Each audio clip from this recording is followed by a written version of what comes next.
Mari kita akan ucapkan bersama-sama sebuah ayat dalam Sakarya 4 ayatnya yang ke-6. Tolong ditampilkan, kita akan baca ayat ini dengan keras.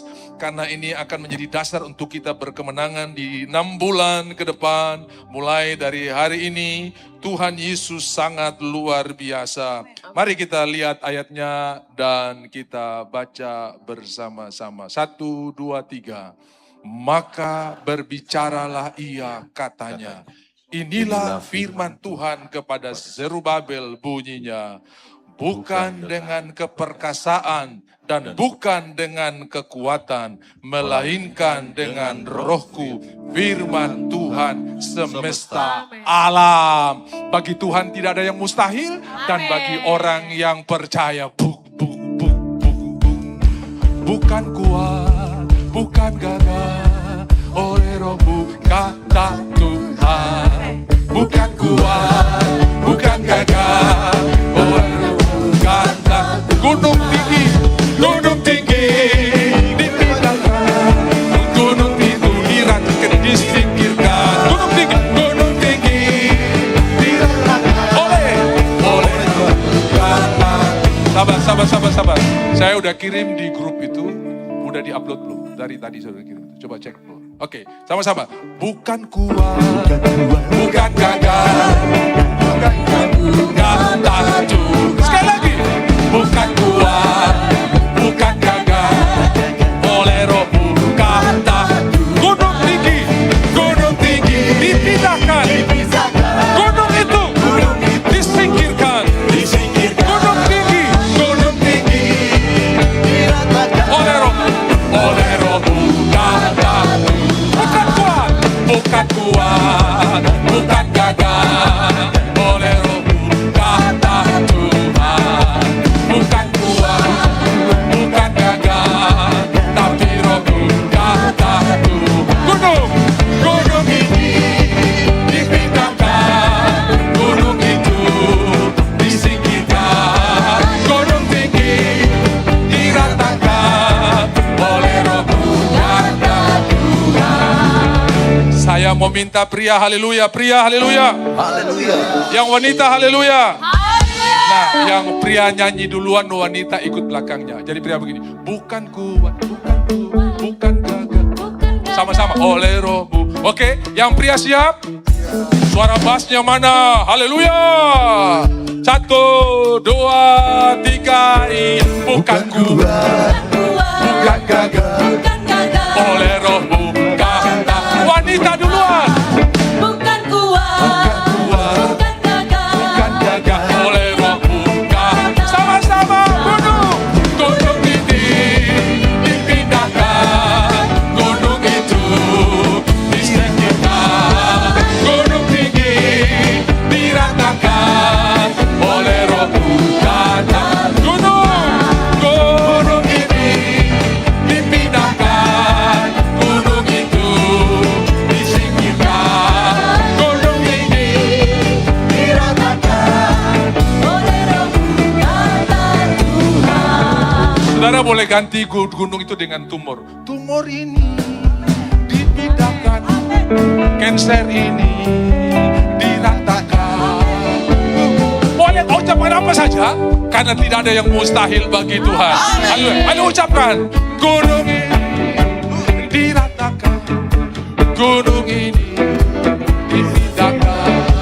Gunung ini diratakan. Boleh ganti menurut keadaanmu. Wes.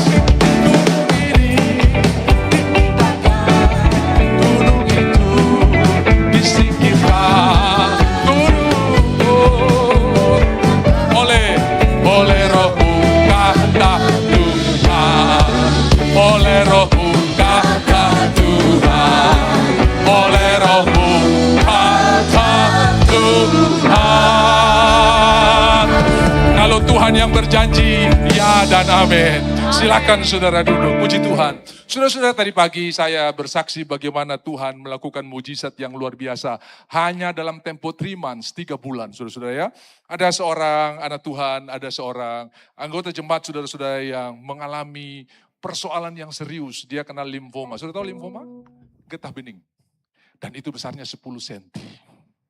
Sudah tahu ketika mau pergi ke tempat akan melakukan pemeriksaan, ternyata aman. Saya bilang, oke, anggap saja ini jalan-jalan. Tiba-tiba Dewa Bapak Gembala, saya harus kemo. Anggap ini saya kesukaan, karena kitab Yakobus berkata, anggap kesukaan. Kalau terjemahan lain, pertimbangkan. Ya, pertimbangkan. Saudara-saudara, tiba-tiba saya dapat WA, saya dapat fotonya. Puji Tuhan Bapak, limfomanya hilang. Coba ditampilkan gambarnya. Sudah bisa lihat ini? Ya. Nah ini sudah lihat before yang di bawah, itu besar, sudah bisa lihat ya. Yang ada gambar putih di sebelah kanan itu sudah itu besar. Ya, tapi sudah lihat afternya, bersih. Nah, sudah bisa lihat itu ya. Before itu yang di bawah, only 3 months. Dan itu kalau terapi, itu kalau kemo tidak mungkin. Tapi ini adalah perbuatan Tuhan yang luar biasa. Makanya kenapa saya mulai tadi dengan gunung ini dipindahkan. Karena cancer bisa dipindahkan. Ya, tumor bisa dipindahkan. Karena Alkitab berkata asal engkau mempunyai iman sebesar, bukan sekecil. Bukan sekecil, Alkitab tulis sebesar biji sesawi. Artinya iman yang ada padamu itu diperhitungkan sorga besar, saudara-saudara ya. Bukan sekecil, kok ini iman kecil sekali. Tidak ada, Alkitab tidak pernah tulis sebesar biji sawi. Sudah bisa lihat before 10 senti. Saya dapat informasi awal, saudara, ini 10 senti, deskripsinya lengkap sekali. Tapi saudara lihat, Tuhan campur tangan. Gunung limfoma pindah. Plus 10 senti itu ini kira-kira saudara. Dan itu sudah tutup di limpanya sampai gampang sakit. Tapi saudara, bagi Tuhan tidak ada yang mustahil. Haleluya.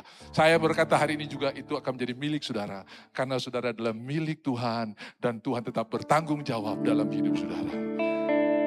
I am yours now forever. In your grace I surrender. You are mine. You are mine.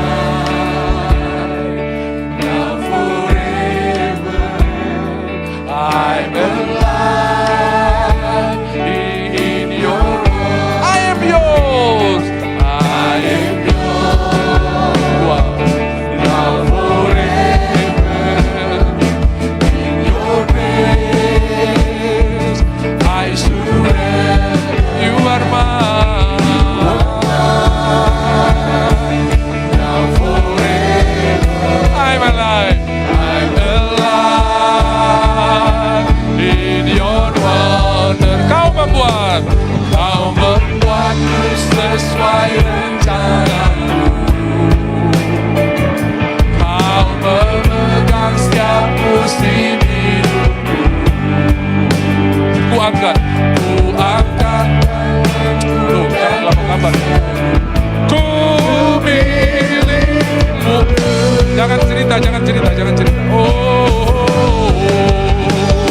Semua kekuranganku kau pun tahu. Tetap kau pandang ibaratku. Ku angkat tanganku dan berseru. Ku milikmu. Saya tidak tahu kesesakan apa yang sudah hadapi, tapi lagu ini berkata, oh, dalam kesesakanku, oh, kau beri kedamaianmu. Oh, dalam keraguan ku temukan wajahmu. Karena pengorbananmu, karena pengorbananmu, oh, kau jadikanku baru. Sungguh ku terkagum amanku di dalammu, Yesus. Kau membuatku sesuai rencanamu. Oh,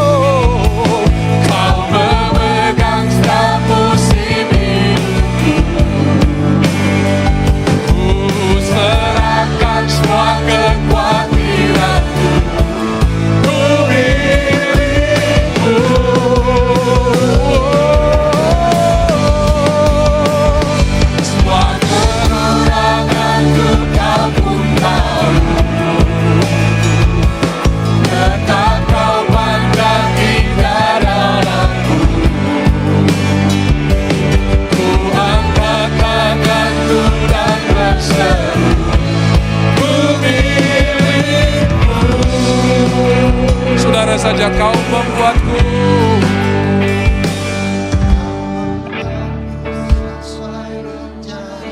Engkaulah gambar Allah. Yes. Besok ada mujizat. Wow.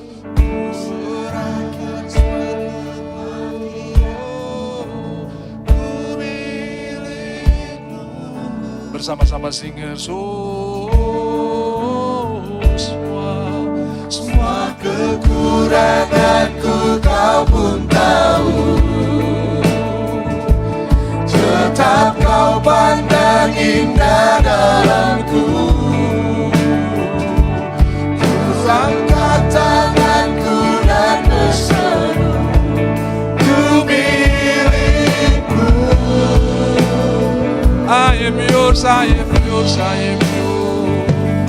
I am yours, now forever. In your hands I surrender. You are mine, now forever. In your I am yours. I am yours, now forever. In your grace I surrender. You are mine. Now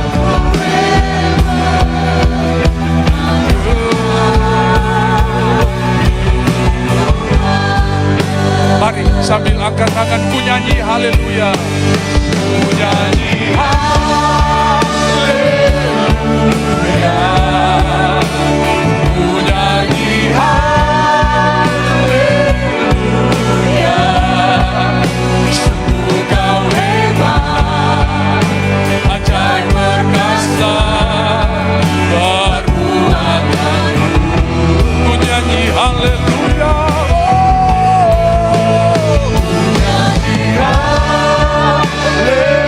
Haleluya, Haleluya. ku nyanyi haleluya. Kau hebat. Sungguh kau hebat, ajaib perkasa, perbuatanmu.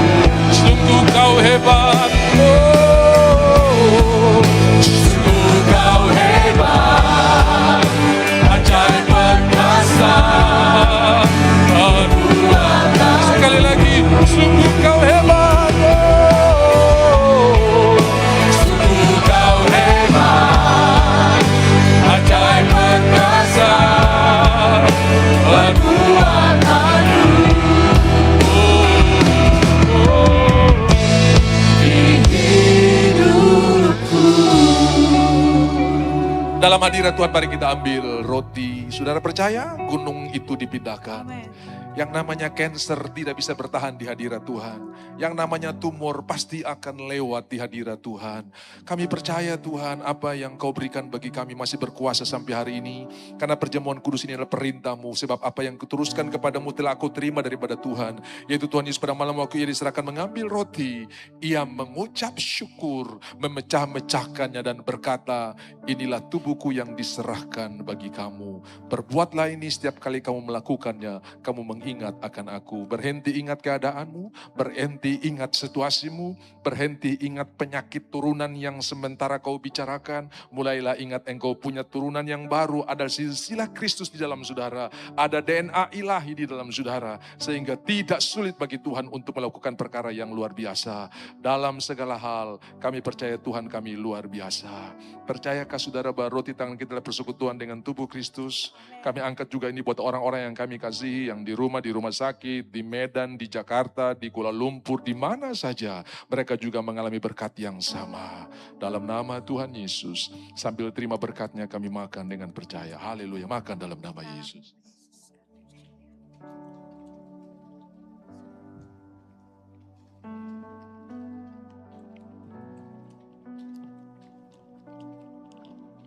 Sesudah itu ia mengambil cawan dan berkata, cawan ini adalah perjanjian baru yang dimeteraikan oleh darahku. Perjanjian baru Tuhan menyediakan, perjanjian lama menuntut. Kamu harus, perjanjian yang baru aku akan. Kami bersyukur Tuhan karena segala tuduhan rasa bersalah, rasa malu sudah dibakukan di kayu salib. Dan dosa kami sudah diampuni. Di dalam nama Tuhan Yesus kami percaya cawan ini persekutuan dengan darah Yesus. Dan kami dapat perlindungan, dapat protection. Kami punya mata dibukakan. Kami punya hidup berkemenangan. Kami limpah dengan kasih karunia. Karena semua rasa bersalah sudah diganti dengan kebenaran yang memerdekakan kami. Percayakah saudara bahwa anggur tangan kita adalah persekutuan dengan darah Yesus? Oleh bilur-bilur Yesus kami sudah sembuh. Kami minum dengan percaya dalam nama Yesus. Haleluya. Minum dalam nama Yesus. Terima kasih Tuhan. Semua limfoma, semua apa saja, jaringan-jaringan liar, semua sudah normal. Kami punya limfa yang baru, kami punya liver yang baru, kami punya ginjal yang bagus, kami punya paru-paru yang sehat. Semua bagi kemuliaan nama Tuhan Yesus Kristus. Terima kasih Tuhan, terima kasih. Engkau baik, sungguh baik, dan teramat baik. Semua yang diberkati sama-sama katakan amin. Haleluya, haleluya. Tuhan memberkati. Selamat menikmati bulan baru. Segala kemuliaan hanya bagi Tuhan. Dia Tuhan yang luar biasa, Tuhan yang ajaib, Tuhan yang dahsyat. Holy, holy, holy, Lord God Almighty. Lord God Almighty. Early in the morning. Early in the morning. Our songs shall rise. Our songs shall rise to thee. Holy, holy, merciful, merciful and mighty, God in three person, blessed Trinity. Tuhan Yesus berkati kebenaran firman-Mu. Di mana ada kebenaran, di sana akan tumbuh damai sejahtera. Dan ketika kami mengetahui kebenaran, kebenaran itu akan memerdekakan kami. Dalam nama Yesus yang diberkati sama-sama katakan amin. Tuhan dimuliakan, terima kasih tim Present Worship. Saya akan mulai dengan Yakobus 1 ayat yang kelima. Saudara-saudara, ini penting sekali bahwa Tuhan tidak berlambat-lambat untuk memberikan apa yang kita minta untuk satu bidang ini. Yakobus 1 ayat yang kelima, mari kita baca bersama-sama. 1, 2, 3.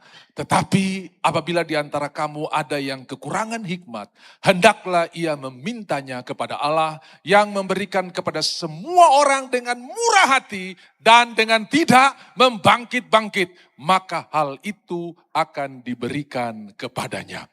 Saudara-saudara yang dikasihi oleh Tuhan, saya mengucapkan selamat buat adik-adik kita, anak-anak kita yang naik kelas. Selamat ya. Yang tidak naik kelas juga selamat saudara-saudara ya. Selamat bukan karena dia tidak naik kelas, tapi selamat karena dia masih semangat untuk mengikuti kelas berikut saudara-saudara. Walaupun masih di tempat yang sama. Saya kelas 1 SD nggak naik kelas saudara-saudara.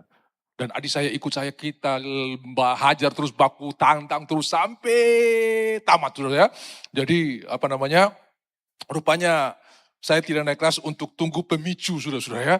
Wah ini masa jadi kami berharap ada satu yang sedikit tidak terlalu enak di dalam rumah kami.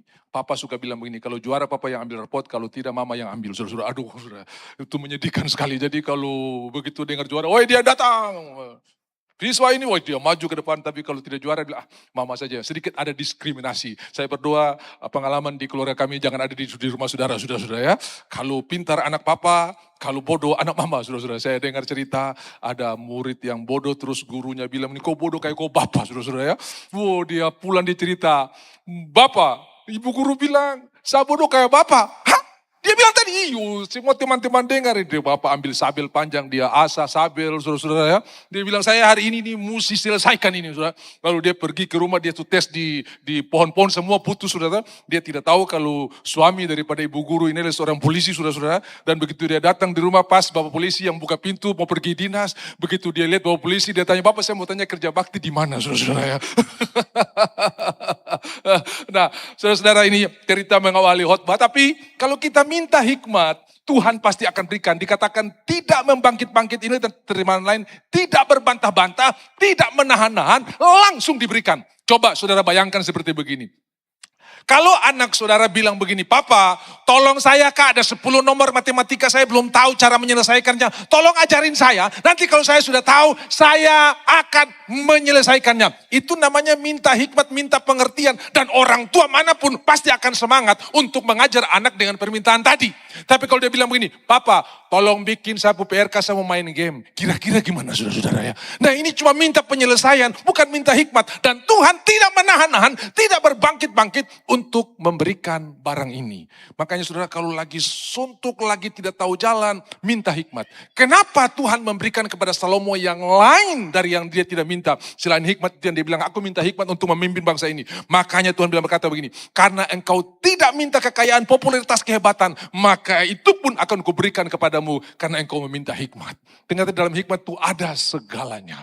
Bapak Ibu yang dikasihi oleh Tuhan, kita tahu awal pertama Salomo memerintah, terjadi kasus yang luar biasa. Ada 2 ibu yang berebut dan mengaku itu anak mereka. Saudara-saudara, perebutan itu akhirnya berakhir di depan raja dan tidak ada solusinya. Kemudian dalam hikmat yang luar biasa, raja berkata kepada Algojo, Algojo, ambil parang. Siap raja, bikin apa dengan parang ini? Belah 2, ini anak. Kasih buat ibu yang 1,5 dan kasih buat ibu yang lain setengah. Tiba-tiba ibu yang punya anak yang sebenarnya, dia datang Tuhan Yesus bilang, sudah raja, jangan dibelah, kasih aja sama dia ini. Saya tidak tega melihat anak ini dibelah di depan mata saya. Lalu raja berkata, serahkan buat ibu ini, sebab hanya ibu yang asli tidak mau anaknya dipenggal. Wih, semua orang mengakui, hebat. Nah ini tradisi Yahudi. Bukan di Alkitab tradisi Yahudi. Ada 2 ibu berebut anak mantu. Bawa sampai di depan raja. Raja bilang, Algojo, ambil parang. Kenapa? Belah ini anak mantu. Kasih yang setengah, kasih kepada ibu yang 1 yang berebut anak mantu. Ada ibu bilang, ya belah saja. Ada yang bilang begini, jangan. Nah, kasih kepada yang bilang belah saja. Karena hanya mama mantu yang asli yang mau belah anak mantu. Saudara. Mudah-mudahan ini tidak terjadi di rumah saudara-saudara ya. Saya tidak. Nah, orang yang minta hikmat, Tuhan tidak berlambat-lambat untuk memberikannya. Kenapa? Karena bukan solusi, bukan penyelesaian, tetapi hikmat untuk menyelesaikan persoalan. Seperti orang tua yang akan rela mengajarkan anaknya kalau minta tolong diajarin, daripada minta diselesaikan dan dia main game. Ini mungkin orang tua yang kacau yang akan bikin. Tapi kalau orang tua yang normal, dia tidak akan mengiyakannya. Tuhan Yesus juga akan memberikan hal yang sama. Karena dia Bapa yang baik dengan tidak membangkit-bangkit, maka hal itu akan diberikan kepadanya. Ketika saya masuk dalam panggilan Tuhan, saudara-saudara, saya bertobat dan dibaptis di sebuah gereja, orang tua marah sekali. Kenapa ini gereja diam-diam baptis tanpa lalu mereka pergi ngamuk di pastori gereja, mereka marah di sana. Waduh saudara, saya punya kakek, saya punya tete juga ikut sama-sama dan dia orang tuli. Orang tuli itu kalau bicara tuh kayak lo speaker mau jebol saudara-saudara ya. Itu satu pastori heboh. Lalu dia bilang begini, kamu pikir itu anak keluar dari lubang batu? Kenapa kamu lakukan hal ini? Tidak tanya-tanya sama orang tua ibu dong, mereka marah besar. Nah saudara-saudara, si pendeta atau gembala sidang ini minta hikmat, Tuhan tolong kasih saya hikmat untuk menjawab orang-orang yang datang dengan amarah yang luar biasa ini. Tiba-tiba Tuhan kasih hikmat. Dan dia berkata dengan lembut seperti begini. Ini rumah saya, ini pastori saya. Bapak-bapak datang saja sudah kayak begini. Apalagi kalau saya pergi di bapak rumah. Pasti saya lebih hancur lagi. Dong semua tak kancing saudara-saudara ya. Dong semua diam. Itu yang disebut dengan hikmat. Jadi saudara-saudara, hikmat itu pasti akan menolong kita untuk menghadapi semua persoalan. Tuhan tidak akan membangkit-bangkit atau tidak akan menahan-nahan, tidak akan berbantah-bantah, langsung diberikan kepada kita. Nah, mari kita akan lihat surat Paulus kepada jemaat di Roma. Saudara, saya kasih sedikit latar belakang. Kitab Roma adalah kitab yang paling terakhir dari tulisan Paulus. Tapi ditempatkan dalam urutan pertama surat-surat Paulus. Kenapa? Karena kitab ini berbicara tentang perbedaan antara hukum Taurat dan kasih karunia. Hukum Taurat itu demand, menuntut. Kasih karunia itu menyediakan. Hukum Taurat membuat orang kenal dosa. Hukum Taurat itu seperti pemicu atau trigger yang melakukan kita untuk membuat dosa. Karena kata jangan itu akan membuat kita tes dulu, lakukan dulu. Dan itu yang disebut dengan sengat maut. Coba saudara bayangkan, saudara seorang tukang mebel, tukang kayu, lalu saudara mendapat pesanan sebuah meja, lalu meja itu harus dicat dengan warna sesuai dengan pemesan. Waktu saudara sudah selesai mengerjakan meja, lalu saudara cat meja itu, kemudian saudara akan taruh label kecil di pojok meja atau di atas meja, jangan dipegang atau disentuh karena catnya masih basah. Apa yang terjadi bagi orang yang datang dan baca barang itu? Dia akan bikin begini. Oh iya, masih basah. Karena kata jangan itu seperti trigger, seperti pendorong untuk dia mencobanya atau melakukannya. Sekarang kita pulang ibadah, saudara sendiri di ruangan ini, lalu ada 3 pintu yang akan saudara pilih untuk keluar. Tiba-tiba ada satu pintu yang ada label, kemudian ada lubang di atasnya, dilarang mengintip. Apa yang saudara lakukan? Cek dulu. Oh pasti ini terhadap orang ini saudara-saudara. Itu dilarang mengintip itu sama seperti daya tarik magnet yang menarik kita ke sana untuk cek, untuk lihat ada apa sebenarnya. Sampai ditulis dilarang mengintip padahal tidak ada apa-apa. Nah itu perbedaan antara hukum Taurat dan kasih karunia. Kasih karunia Tuhan menyediakan kekuatan bagi kita untuk kita hidup berkemenangan. Makanya di dalam Roma pasalnya yang ke-8, dalam semuanya kita lebih daripada orang-orang yang menang. Nah, coba lihat ayatnya yang ke-37 ya. Roma 8 kita lihat ayat 37, sama-sama kita baca 2, 3. Tetapi dalam semuanya itu kita lebih daripada orang-orang yang menang. Oleh Dia yang mengasihi kita. Jadi kita lebih dari, bukan cuma pemenang saya sudah haleluya. Kita lebih daripada pemenang bukan karena kita, bukan karena kehebatan kita. Tapi oleh Dia yang mengasihi kita. Waktu kita dalam persoalan, Dia kasih kita hikmat, Dia kasih kita kekuatan. Sehingga kita cakap menanggungnya. Dan kita bukan keluar sebagai pemenang saja, tapi lebih dari pemenang. Saudara baca Yosua 1 ayat 8. Orang-orang yang merenungkan firman Tuhan memperkatakan itu akan bertindak hati-hati, itu hikmat. Dan dia akan berhasil dan beruntung. Semua bilang berhasil dan beruntung. Berhasil saja sudah haleluya. Ini beruntung. Ini kelas saya misalnya, ini kelas saya. Lalu ketika selesai mengikuti ujian, saya kasih pengumuman, selamat ya seluruh kelas lulus. Oh, berhasil. Makanya di ijazah kita ditulis berhasil. Tapi dari semua murid yang ada, saudara A yang jadi juara umum dengan nilai terbaik. Dia bukan cuma berhasil, tapi beruntung. Udah lulus, juara pula. Itu yang Tuhan tawarkan buat kita orang-orang yang merenungkan firman Tuhan. Disiplin ilmu saudara. Betul-betul tidak terlalu menentukan. Tapi kasih setia Tuhan, itu walaupun itu ada ya, tapi kasih setia Tuhan. Karena ada saatnya di mana kita punya kemampuan ilmu, tidak bisa menyelesaikan persoalan. Tapi Tuhan sanggup. Tuhan kita ahli dalam segala hal. Semua katakan amin. Sudah satu ketika, saya mau pergi ibadah, mau khotbah hari itu. Kami masih tinggal di Dok 8. Begitu sudah siap, sudah full dress, semua sudah mau jalan. Mereka lapor, freezer rusak. Waduh saya bilang ini kalau freezer rusak nih ikan busuk semua busuk. Saya bilang begini, freezer kau tunggu nanti saya pulang ibadah bertong baku urusan. Karena saya percaya Tuhan juga ahli elektronik saudara-saudara ya. Dia bukan cuma juru selamat tapi dia juga juru mekanik saudara-saudara ya. Dia juga juru. Oke saya pergi hotline. Begitu sekarang saya bilang oke tolong urusan. Tuhan saya tahu kau bukan cuma juru selamat. Tapi kau tahu mekanik, kau tahu jaringan, kau tahu elektronik. Tuhan tolong kah. Saya seperti dituntun buka ini, angkat ini. Ternyata elektromagnet itu sudah kotor dan terselip dengan begitu banyak debu sehingga arus tidak bisa terkonek saudara-saudara ya. Jadi saya cuma ambil itu tiup, saya ambil kuasa, selesaikan. Tiba-tiba freezer itu hidup saudara. Dan sejak hari itu dia takut ngadat karena dia takut saya akan panggil Tuhan untuk selesaikan juga. Daripada dia libatkan Tuhan. Dan itu saudara betul-betul luar biasa Tuhan kita ahli elektronik. Nah Bapak Ibu yang dikasihi oleh Tuhan saya sudah cerita buat saudara. Seorang dokter yang diinjili di China. Dia tidak mau percaya. Dan dia bilang begini di akhirnya. Sudah kawan saya hargai kau sahabat baik. Dan kau jalan dengan kau Yesus itu saya jalan dengan saya punya kepercayaan. Lalu kata terakhir dari teman yang anak Tuhan, dia bilang begini, oke, saya tidak akan menyawak, saya tetap berdoa buat kamu, satu waktu kamu akan jadi seperti saya. Dan saya kasih satu nasihat. Kalau satu ketika kamu ada dalam keadaan yang paling sulit, yang kamu tidak tahu bagaimana caranya untuk menyelesaikannya, coba saya punya Yesus. Panggil nama Yesus. Karena kita Roma pasal 10 berkata yang berseru kepadanya akan diselamatkan. Ya sudah. Pokoknya nanti selama ini saya aman-aman saja. Sudah satu ketika dia menghadapi situasi yang di luar kendali. Pagi-pagi masih gelap, tiba-tiba rumahnya diketok. Ada seorang anak dengan basah kuyup. Dia dengan gemetar, dia bilang begini, Pak dokter, tolong. Mama saya sakit kejang-kejang. Tolong kak, saya minta obat. Tolong. Dokter ini karena baru bangun, sudah dia pergi ke lemari obatnya. Dia pergi ke tempat obat-obatan, kemudian dia ambil, langsung dia bawa, dia kasih. Kemudian anak ini secepat kilat berlari. Nah, begitu nyawa dokter ini sudah terkumpul sempurna, dia mulai stok, dia punya obat-obat. Betapa terkejutnya kalau yang dia kasih itu obat serangga. Saudara-saudara.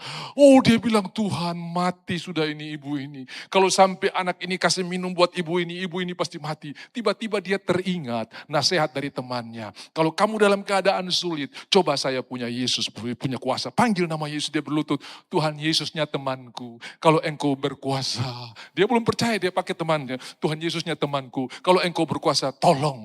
Biar ibu ini tidak mati. Saya akan rasa bersalah seumur hidup. Kalau sampai dia mati karena saya sudah kasih salah obat. Saya kasih obat serangga. Saudara belum amin, tiba-tiba pintunya diketuk. Anak yang sama muncul lagi. Dia kaget, kenapa nak?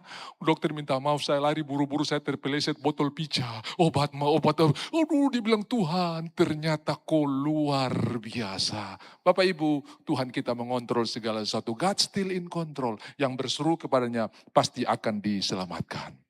Amin. Kami pulang dari Papua Nugini. Ya, tadi ibadah satu banyak doktrin, hari ini banyak kesaksian, saudara-saudara ya. Kami pulang dari Papua Nugini, saudara-saudara ya. Saya pelayanan di Highland Province, ya, provinsi di atas itu namanya Monhagen, ya. Dan saudara, waktu saya pergi itu pas lagi election, lagi pemilu, dan saya lihat mobil-mobil terbalik di jalan-jalan. Saya bilang, ini eksiden ya, kecelakaan. Bukan, ini kejar-kejar dengan polisi. Loh, kok bisa? Iya, kayak film-film di sini.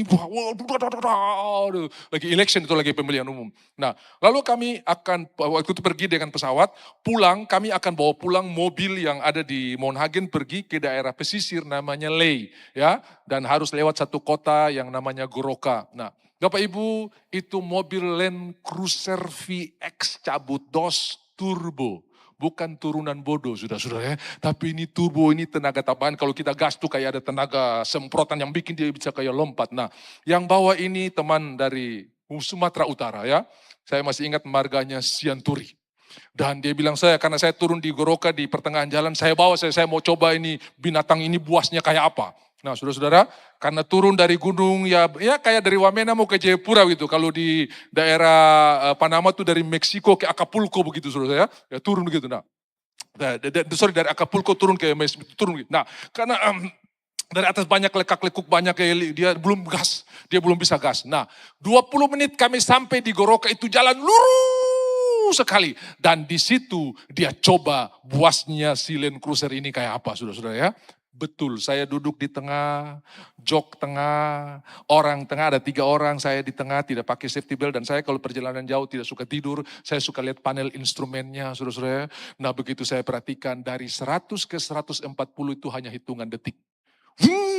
Wih, saya bilang mana? Makanya saudara yang suka otomotif bisa tahu kan, mobil-mobil turbo itu bisa lari dengan kecepatan dari 0 ke 100 di bawah 10 detik ya, di atas 10 detik ya, plus lah begitu ya. Saudara-saudara tahu apa yang terjadi? Saya lihat kecepatannya stabil banget. 100, 110, 120, wah tenang sekali. 140, babi menyeberang, saudara-saudara. Dan hukumnya sama seperti di sini. Kalau kita tabrak babi, mahal sekali. Nah, untuk menghindari babi, dia banting ke kiri, ada orang di kiri. Dia banting ke kanan, itu mobil lari dengan moncong terbalik-balik kayak lemon nipis tak guling-guling, saudara. Dan begitu dia berhenti, moncongnya menghadap dari mana kami datang. Dia punya velgnya itu jadi seperti kerupuk.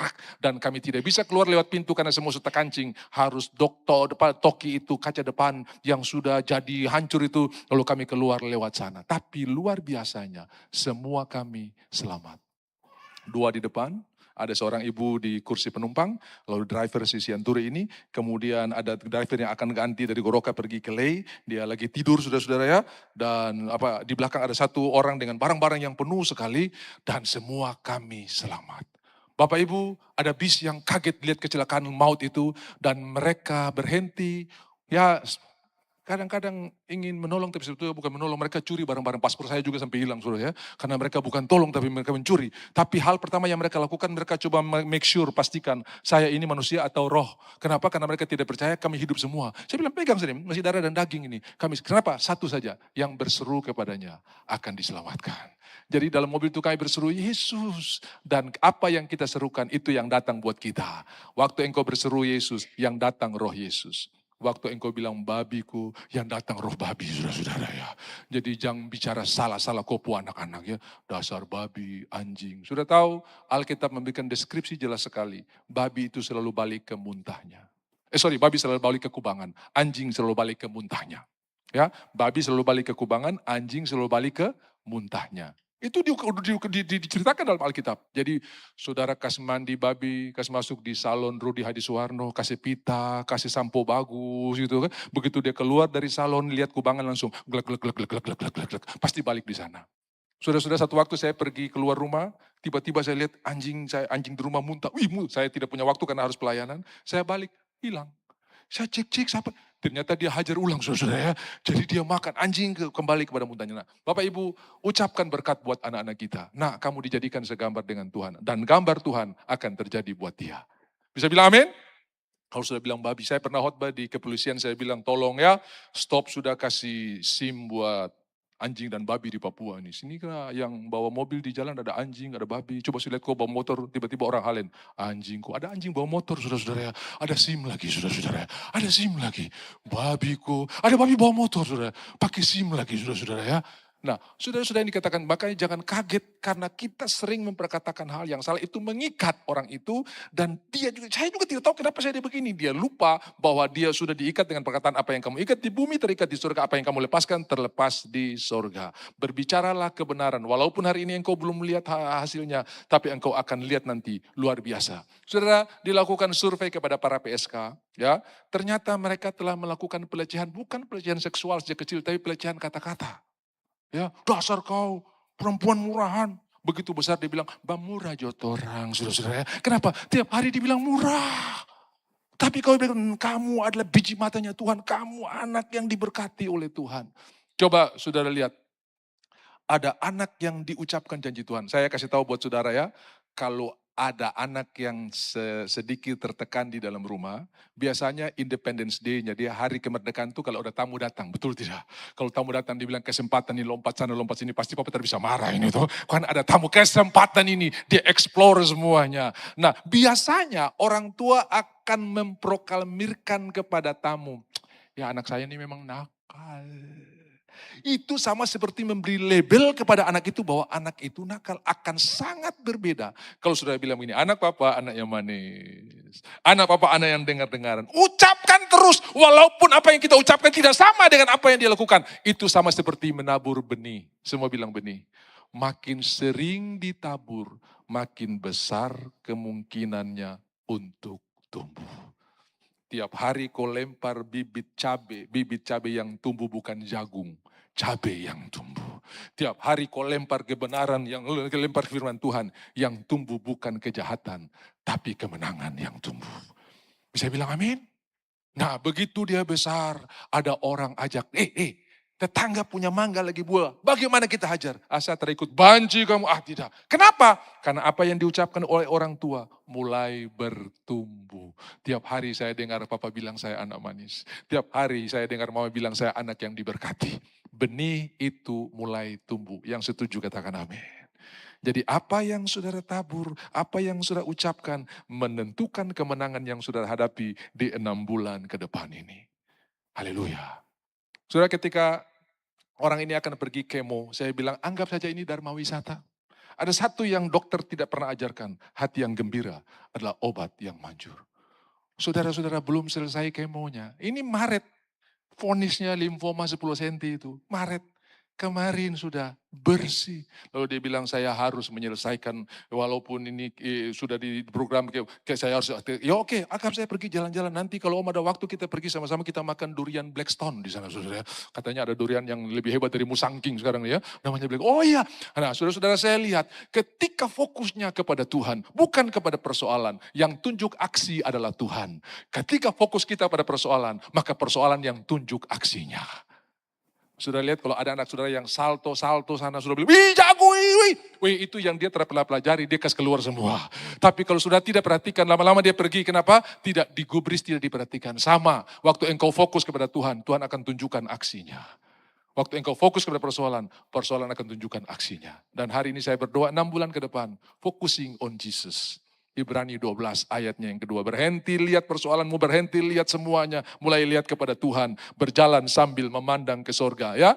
Marilah kita melakukan dengan mata yang tertuju kepada Yesus. Yang memimpin kita dalam iman. Dan yang membawa iman kita itu kepada kesempurnaan. Yang dengan mengabaikan kehinaan. Tekun memikul salib ganti sukacita yang disediakan bagi kita. Yang sekarang duduk di sebelah kanan tahta Allah. Ia memimpin dan dia membawa iman itu kepada. Jadi dia bukan cuman diam. Tapi dia aktif. Memimpin itu aktif. Ya. Membawa itu juga aktif. Kata kerja aktif maksudnya ya. Dan Tuhan itu aktif. Dia akan pimpin kita. Minggu lalu kita sudah dengar Tuhan tidak pernah menyerah. Walaupun Terah menyusup, Terah nyerah, Tuhan tidak pernah menyerah. Saudara-saudara, Tuhan tetap pimpin Abraham sampai kepada tujuan. Walaupun 10 orang memberontak, saudara-saudara ya, Tuhan tidak menyerah. Ya, Bapak Ibu tahu kan ceritanya? 12 yang disuruh mengintai. Itu 2 tahun, mereka keluar dari Mesir 2 tahun sampai di Kades Barnea. Jadi orang Israel 2 tahun dituntun, 38 tahun mengembara. Pastikan kita dituntun Tuhan. Haleluya, 2 tahun dituntun, 38 tahun mengembara. Jadi saudara-saudara ceritanya sederhana. Begitu Tuhan bilang masuk dan duduki, sama-sama katakan masuk dan duduki. Ini menjadi tema kita. Minggu lalu saya sudah bilang, masih banyak yang belum diduduki, ya bukan direbut. Masuk dan duduki, bukan masuk dan perang. Berarti Tuhan sudah merebut kemenangan, tinggal kita mendudukinya. Lalu Ulangan 1 mencatat, kamu mendekat kepadaku dan berkata bagaimana kalau kita mengintai dulu. Saudara-saudara, mengintai itu bukan rencana skenarionya Tuhan. Kadang-kadang orang Israel ini suka nambah-nambah program. Saudara-saudara. Padahal itu Tuhan gak suruh. Tapi gak apa-apa sudah. Oke. Kamu mau bikin mengintai, oke. Ya, saya jadi itu jadikan proyek saya. Kadang-kadang keputusan kita pun Tuhan ambil alih. Tapi untuk supaya kita percaya dia Tuhan yang luar biasa. Nah, saudara-saudara, apakah Tuhan tahu di tanah yang akan mereka masuk itu ada raksasa? Tahu. Apakah Tuhan dalam kemahatauannya tahu di sana ada benteng-benteng yang tinggi? Tahu. Apakah Tuhan tahu bahwa di sana pahlawan-pahlawan yang hebat? Tahu.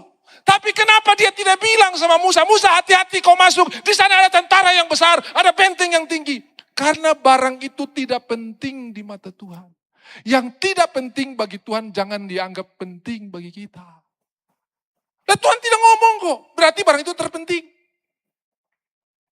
Saya mau prediksi dulu. Ekonomi di 6 bulan ke depan ini bagaimana nih? Itu terpenting.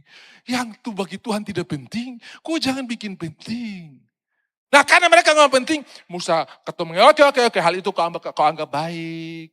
Nah coba sudah seandainya mereka taat saja. Mungkin tidak terjadi tragedi mengembara 38 tahun ya. Tapi it's okay. Sudah baca bilangan 13 Tuhan bilang, oke, pilih orang-orang, pilih pemimpin-pemimpin. Artinya Tuhan menjadikan ini proyeknya dia juga. Walaupun ini permintaan mereka.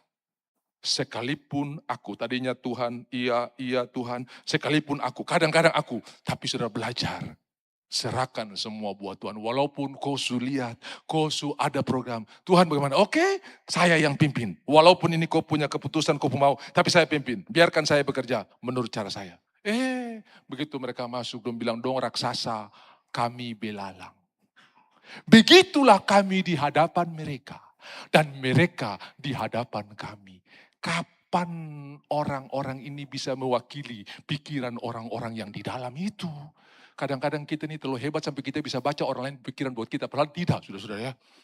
Jangan-jangan dia bilang saya ini. Padahal dia tidak bilang ini, saudara-saudara ya. Dia tidak bilang itu semua pikir macam-macam. Padahal dia tidak bicara. Kadang-kadang kita bisa mewakili pikiran orang yang tidak sepenuhnya begitu. Nah saya kasih tahu kenapa tidak benar apa yang mereka bilang. Demikianlah kami di hadapan mereka dan mereka di hadapan kami. Yang sebenarnya mereka semua ketakutan waktu dengar Musa dan orang Israel berjalan di tanah yang kering ketika laut terbelah. Dan kuasa itu, dia punya ketakutan itu bukan cuma 1, 2 hari, 3 hari. Makanya ada orang yang tanya, Bapak, kesaksian itu ada kadaluarsanya enggak? Saya bilang tidak ada, sampai kekekalan kesaksian itu tetap berkuasa. Ya, orang yang celaka dengan saya dalam mobil, dia pernah telepon saya. Kira-kira masih relevankah saya menyaksikan ini? Ini kesaksian masih punya kuasa enggak? Saya bilang masih punya kesaksian itu sampai pada itu perbuatan Tuhan yang luar biasa. Dan perbuatan Tuhan itu tidak ada kadaluarsanya. Ya, tidak ada keluar cerita. Nah, Bapak Ibu yang dikasihi oleh Tuhan, ketika mereka mendengar orang Israel membelah Laut Merah, semua mereka menjadi takut. Dan itu bukan 1 tahun, 2 tahun, 3 tahun, sampai 2 pengintai pergi ke Yeriko 40 tahun kemudian. 40 tahun sesudah Tuhan membelah laut, Rahab berkata begini, sampai hari ini kami masih gemetar ketika dengar kamu menyeberang Laut Merah. Jadi 40 tahun itu tremblingnya, gemetarnya itu masih ada. Jadi tidak benar mereka di hadapan kami di hadapan mereka. Gak benar, itu cuma keperasaan saja. Perasaan itu bukan keadaan yang sebenarnya. Jangan percaya perasaan, percaya firman Tuhan. Haleluya. Saya rasa macam lutut mulai longgar sedikit, itu keperasaan saudara ya. Percaya, he renew my youth like an eagle. Dia membaharui kekuatanku seperti Raja Wali pada masa mudanya. Haleluya. Dalam segala hal kita lebih daripada orang-orang yang menang oleh Dia yang mengasihi kita. Saya tidak bosan-bosan kasih ilustrasi ini. Misalnya saudara-saudara ya, misalnya saya diundang atau ditantang untuk melawan petinju terkenal dari Filipina yang semua orang tahu namanya Manny Pacquiao. Walaupun sekarang dia sudah mau hampir kepala 5, tapi dia masih jago, masih latihan terus. Lalu pendeta Nobel akan melawan Manny Pacquiao dengan bayaran bagi yang menang 1 miliar rupiah. Oh, saya latihan 3 tahun mungkin saudara ya. Pertandingan 3 tahun lagi saya sudah latihan. Dia latihan 3 jam karena dia petinju profesional. Lalu tibalah hari pertandingan. Kami akan mengikuti pertandingan pendeta Nobel dengan Manny Pacquiao. Ting, rode pertama. Dia cuma main-main, dia punya tangan kanan, dia punya kekuatan tangan kiri. Manny Pacquiao itu powernya tangan kiri. Dia main-main tangan kanan, pipi kiri saya mulai bengkak. Ronde kedua dia main-main tangan kiri, pipi kanan saya mulai bengkak. Ronde ketiga dia main-main tangan kanan lagi, mata kiri saya mulai bengkak. Lihat setengah-setengah. Ronde keempat dia main-main dengan tangan kiri, mata kiri saya mulai tertutup, hampir tidak bisa kelihatan. Lalu begitu masuk ronde kelima saya berdoa, Tuhan, kasih kekuatan saya kali ini saja biar dia tahu kalau saya Tuhan luar biasa sama seperti Simpson. Tuhan jawab saudara. Dengan mata yang terbatas, pipi yang mulai bangka, saya langsung hajar dia. Dia kaget. Ini ada perlawanan juga, ternyata saya hajar tuh dari 5-6 sampai wasit mengangkat tangan pemenangnya pendeta Nobel. Tapi hancur, muka sunyonyur, sudah ada bentuk saudara-saudara ya. Lalu saya pulang ke rumah, istri saya tanya, kok dari mana muka hancur kayak begini bertinju? Lawan siapa? Manny Pacquiao. Memang bukan kau lawan, kau mau tanding dia. Jangan dulu marah. Kenapa tidak boleh marah? Karena saya menang. Mana buktinya? Ini ada cek 1 miliar. Dia ambil ceknya, dia isi di dompet saya yang nyonyor, dia yang dapat ceknya saudara. Dia lebih dari pemenang. Karena yang nyonyor, yang hancur saya, dia yang terima ceknya. 2000 tahun yang lalu Tuhan sudah nyonyor di kayu salib. Dan hari ini kita yang terima ceknya. Di dalam dia, kita lebih daripada pemenang. Karena dia sudah menanggung semuanya. Yesaya 53.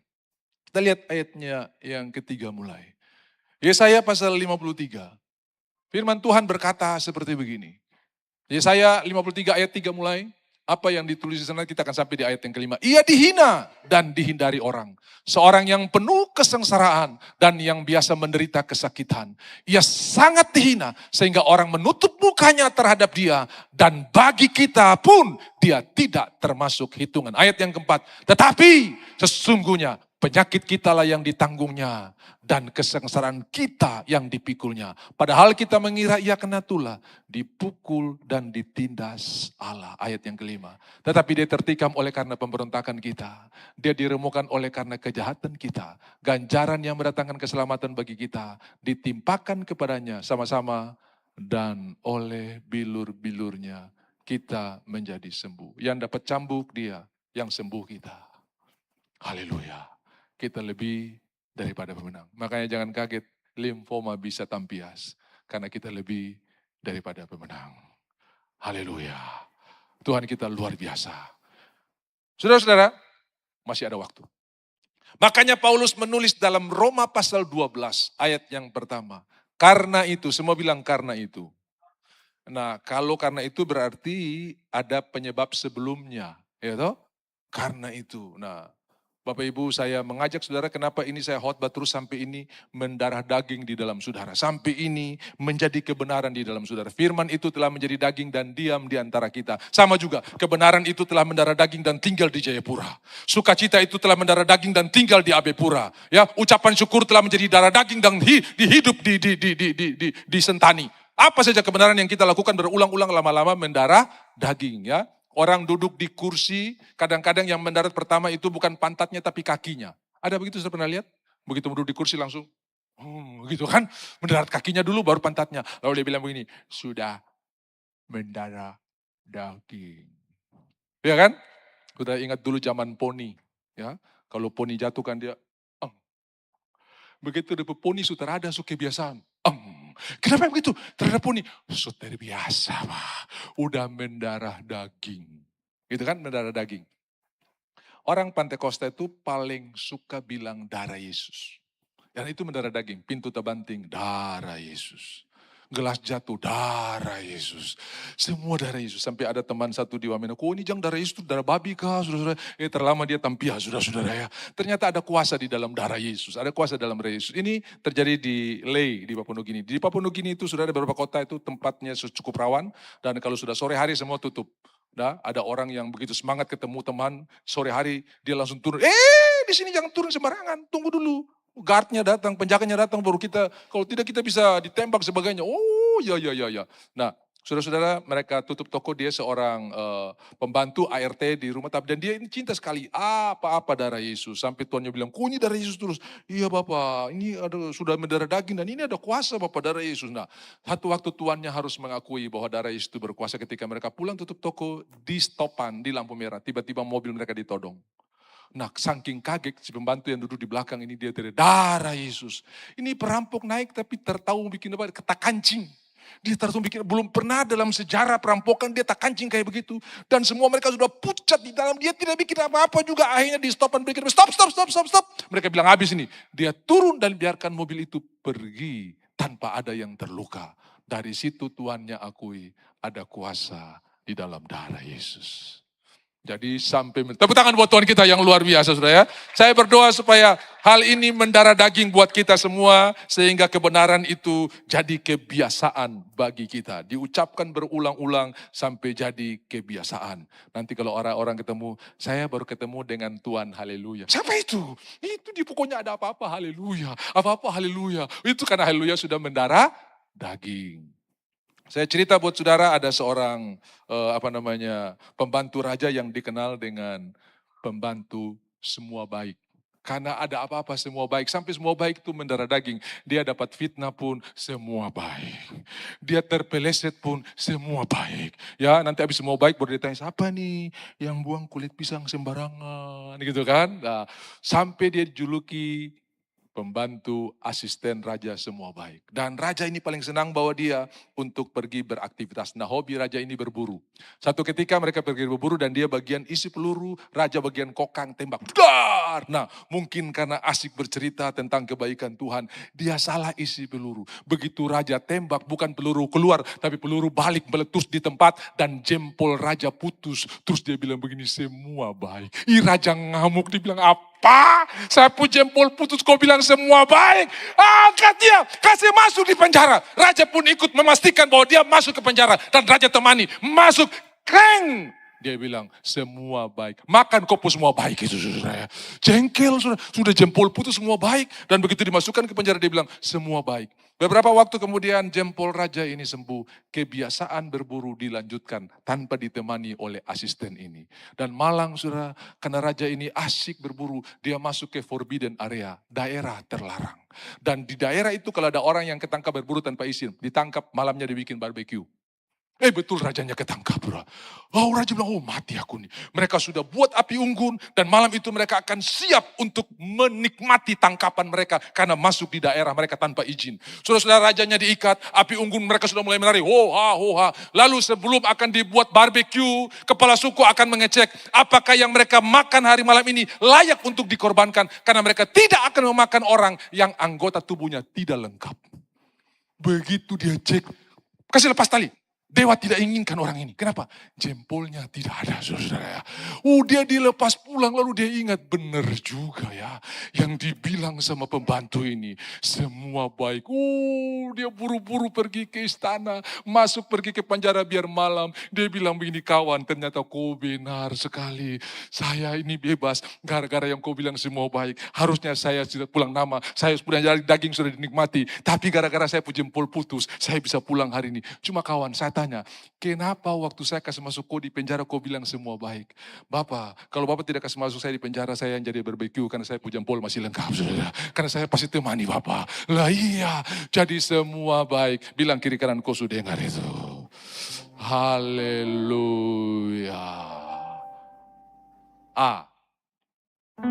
Semua baik, semua baik. Apa yang telah kau berbuat di dalam hidupku. Tahan lama sedikit, oh, semua baik, Sungguh teramat baik. Kau jadikan hidupku berarti.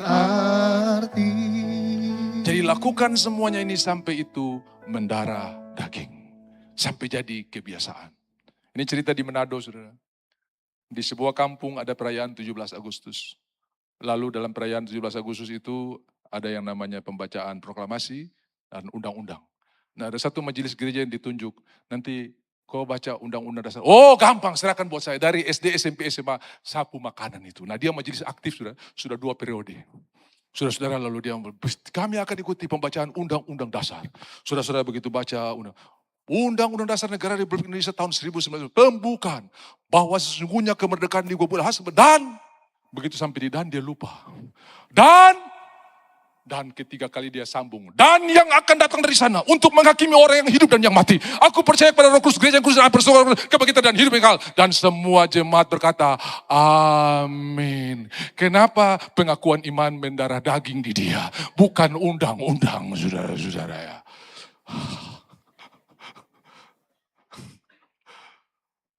Bapak Ibu, biarlah kebenaran, haleluya, mendarah daging di dalam kita. Karena itu,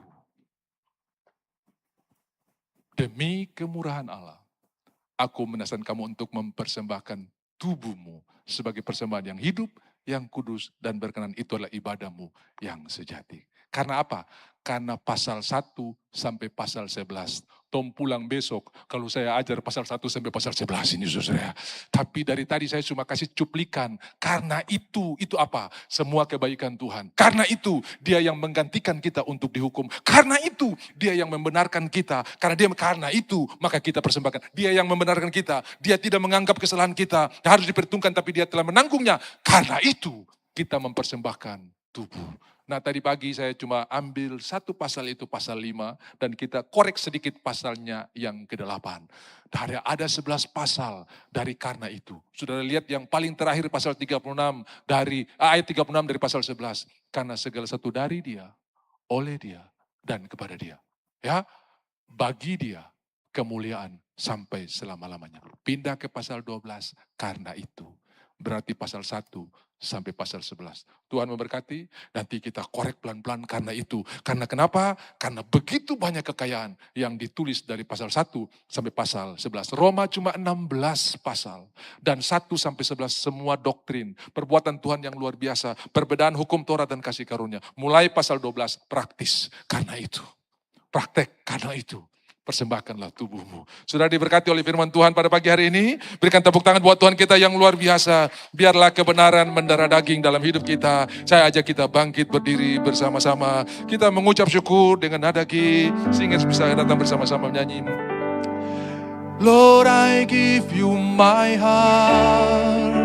I give you my soul. I live for you. That I take, every moment I'm awake. Lord, have your way. Lord, have your way. Sekali lagi, Lord, I give you my heart. I give you my soul. I live for you. I live for you, Lord. Every breath that I take, every moment I'm awake. Lord, have your way. Lord, have your ways in me. This is my desire. Langsung ada this is my desire to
every moment I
storm.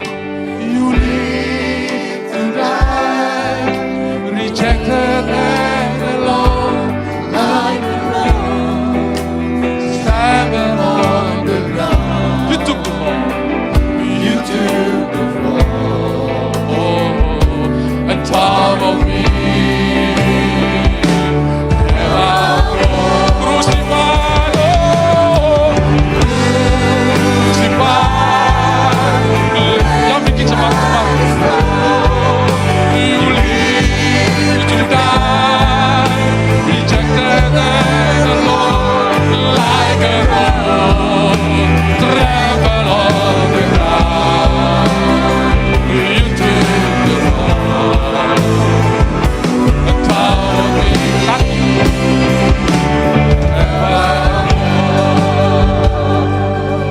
Saya minta maaf kadang-kadang saya belum bisa menikmati lagu karena mesti tuntun mereka. Saudara.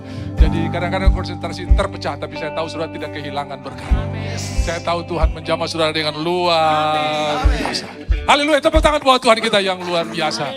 Tuhan terima kasih karena Engkau sangat mengasihi kami. Amin. Hari ini yang sakit sudah disembuhkan. Amin. Hari ini yang lemah sudah dikuatkan. Amin. Dan kami melatih diri kami untuk memberkatakan firman Tuhan. Karena kebenaran-Mu itu hidup dan berkuasa. Mari kita baca sama-sama Roma 5 ayat 17 untuk mengakhiri khotbah hari ini dan doa kita. Roma 5 ayatnya yang ke-17 kita baca bersama-sama. Tolong ditampilkan dan dengan suara yang keras saudara akan lihat ini ayat yang powerful, yang penuh kuasa. 1, 2, 3. Sebab jika oleh dosa satu orang, maut telah berkuasa oleh satu orang itu, maka lebih benar lagi mereka yang telah menerima kelimpahan kasih karunia dan anugerah kebenaran, pelan-pelan, akan hidup. Semua bilang hidup.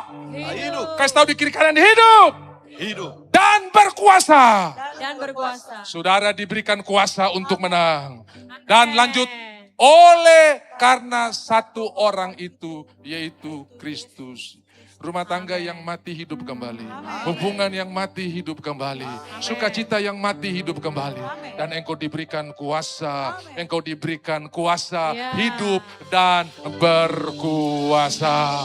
Haleluya, haleluya. Tepuk tangan buat Tuhan kita. Ini tepuk tangan kehidupan yang Tuhan berikan. Ada iman yang timbul. Ada kuasa yang mengalir. Dan kami pulang dengan sorak-sorai. Karena Tuhan kami, Tuhan yang luar biasa. Haleluya, haleluya. Terima kasih Tuhan, terima kasih. Mari pegang persembahan saudara. Kita akan berdoa, Tuhan Engkau berikan benih untuk ditabur. Roti untuk dimakan. Dan kami percaya firman Tuhan menjamin langit dan sekepala kami terbuka. Dan Tuhan mencurahkan berkat sampai berkelimpahan. Sukacita kami sampai menular kepada orang lain berkelimpahan. Waktu kami bayar di kasir, sukacita juga ikut mengalir di sana. Waktu kami masuk ke kantor, sukacita memenuhi setiap ruangan. Berkelimpahan.